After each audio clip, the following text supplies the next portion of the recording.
Morbid Facts, Part 438. Within seconds of the band Great White taking the stage at the Station nightclub in 2003, faulty pyrotechnics ignited the flammable acoustic foam that surrounded the stage. Far exceeding the building's capacity, all 462 people quickly flooded the exits as the entire building was rapidly engulfed in flames. But many struggled to find the exits due to the heavy smoke, leading to a pileup at the front entrance that prevented anyone else from escaping. Multiple survivors also claimed that two bouncers blocked the stage door as fans attempted to escape the building, telling them that the door was only to be used by the band. In the end, 100 people lost their lives, including Great White's guitarist Ty Longley. One man named Mike Vargas managed to survive for 90 minutes inside the building. He was trampled by a mob trying to escape and only survived because he was insulated by all the bodies burning around him. He walked out with only minor burns but still suffers from severe PTSD. Are you a cannibal? No. You know what you have to do to be a cannibal? You have to have actually eaten someone. Have you ever eaten any human flesh? No.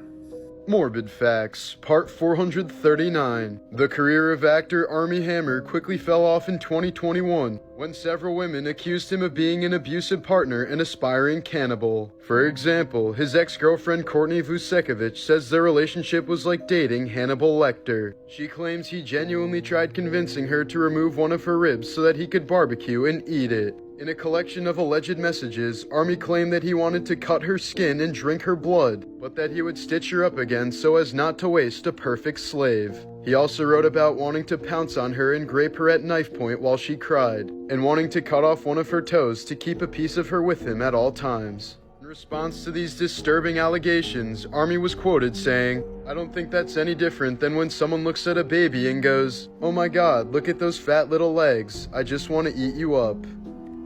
Morbid Facts, Part 440. 5 days before her wedding in September of 2009, Yale medical student Annie Lee suddenly went missing in the basement of a Yale laboratory. On the actual day she was supposed to get married, her body was found hanging upside down inside a wall cavity in the building. Her murderer, a lab technician who worked in the building, was eventually caught and sentenced to 44 years in prison. After his phone was stolen in 2020, 16-year-old Kevin Bui set a Denver house on fire that he mistakenly thought was the thief's home. The blaze tragically killed 5 members of an innocent family, including 2 young kids. Bui was tried as an adult and sentenced to 60 years in prison. After suffering a stroke in 2010, UK woman Sarah Colwell started speaking with a Chinese accent despite never even visiting China. No matter how hard she tries, Sarah can't return to her normal voice. She became one of less than 100 people to ever be diagnosed with foreign accent syndrome, a rare neurological condition caused by damage to the speech part of the brain.